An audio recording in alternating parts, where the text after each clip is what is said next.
係喂，係你點啊？我呢輪個心好噏咗件又心噏又激氣嘅事啊，所以咧就想連上嚟咧睇下你有冇俾到啲好嘅建議俾我，幫下我咩事啫？你咩問題啊？咁咧，我個仔啊係關於我個仔啊，佢咧因為咗個女人啊，將自己韞喺間房度成個月啦。點解？唉，真係好激氣啊！所以咧就我想你咧就幫我勸一勸嗰個女仔，如果唔係我都唔知點算。點樣啦？係咩事咧？係點去勸啊？係啊，即係咁嘅，大概情況就係咁樣咯。咁咧，我同我老公咧就喺我哋當地咧就做啲水果生意咁樣，即係家境咧就唔算話好富貴，但係咧就都係算可以噶啦。我哋屋企嘅環境。咁我仔咧佢就今年25歲啦，佢就舊年就大學畢業嘅。咁我又唔知佢點解識到一個外地嘅女仔嚟嘅，真係激死人啊！咁我本身我個仔有1.8米咁高噶嘛，即係都好靚仔噶嘛。但係佢識到嗰個女仔咧，就係先1.55米，咁本身身高啊又相差太遠，就唔係好中意啦，係嘛？係你唔中意定係佢唔中意啊？係我同佢阿爸都唔中意啊，我哋屋企人都唔中意啊，因為太矮啦，想搵個高啲嘅最好。你今年幾大？我今年49歲。49歲啊？你繼續講。係啊。咁咧呢個都仲問題咧都仲唔係幾咩嘅，原嚟咧嗰個女仔佢仲係單親家庭嘅，同佢阿媽即係自細佢老豆老母咧就離咗嘅，即係離咗婚嘅，咁樣就係跟佢媽。單親家庭都有好嘅家教嘅。但係咧即係我哋屋企咧就唔係好中意咯，因為咧本身我哋屋企嘅條件啊同埋嘅家教，我哋一直都都算係好好嗰隻噶啦。咁你冇理由咧冇咗老豆冇咗老母，佢就唔能夠嫁老公噶嘛？你明唔明啊？係咪先？我問你啦。我都知，即係但係咧點講咧？即係發生喺自己屋企人、自己嘅仔女身上咧，就肯定唔想噶啦，係嘛？小圓姐姐，即係邊個作為阿爸阿媽都想個仔或者女去搵煮好人家噶嘛，係嘛？咁所以我哋咧就即係我同佢阿爸都唔中意咯，即係咁我都勸過佢噶啦，唔好同嗰個女仔一齊。咁你一日未結婚都仲有得選擇噶嘛，係嘛？而家又唔係話年紀又唔係好大，先25歲。但點知嗰個衰仔？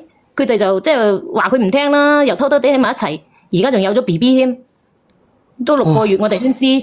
6個月先知啊？咁冇辦法噶咯喎。咁但係我哋都係想我個仔搵翻一個即係當地噶啦，你知啦，外地嗰啲飲食啊、生活習慣啊各方面都唔同，而且咧就我哋屋企做咗幾十年生意，即係好話唔好聽，雖然唔係話即係話頂尖嗰隻啦，但係喺當地嚟講，我哋屋企係算係噏得出名，係算係可以噶啦。你知啦，即係我哋咁樣嘅階層，同一啲即係嗰個女仔屋企係比較窮嘅，同佢阿媽一齊。你諗下，有錢得好邊度啊？我問你一句話咧，咁你阿媽你個仔咧以後會唔會靠外家發達啊？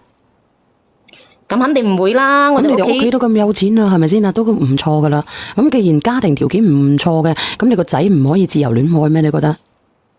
即係可以自由戀愛，但係有得選擇嘅情況底下，我同佢阿爸肯定係希望佢可以揾到一個大家比較門當戶對嘅女仔。咁你要佢中意先得噶。咁我都知，咁之所以咧就，所以我就係依家打上嚟咧，就係依樣嘢煩啦。因為咧就，咁我哋就肯定係唔中意佢同嗰個女仔一齊噶啦。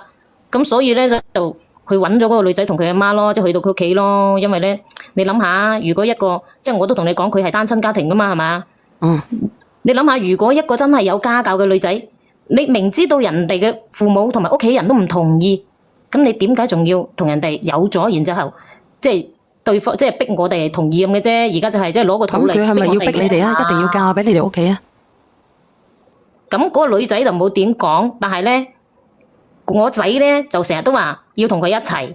咁呢個係你個仔嘅意願嚟嘅喎，唔係話個女仔嘅喎。阿珍啊，阿良仔，你加阿珍啊？係啊，我知道。咁後尾我哋去揾我同佢阿爸去揾嗰個女仔同埋佢阿媽咧，即係將呢件事同佢講分析。我話我哋屋企咧就係咁樣嘅意見。咩意見啊？就係我哋就係唔係好同意呢門婚事嘅，呢頭婚事嘅。咁嗰個女仔嘅媽聽到即係我哋兩個反對得咁犀利咯，咁佢就同我哋保證話佢個女唔會再嚟打攪我個仔啦。咁唔打攪，咁咪有咗 BB 嘅咩？個 BB 點算啊？你話嚟有6個月。係啊，咁我都算係咁啦，我俾咗3萬蚊佢，叫佢哋去落咗噶嘛，咁都夠啦係嘛，3萬蚊，咁佢哋都應承噶喎。有冇人做媽咪嘅？可唔可以連上嚟做媽咪嘅？嗱，連埋呢個明明姐上嚟啦。姐姐，小月。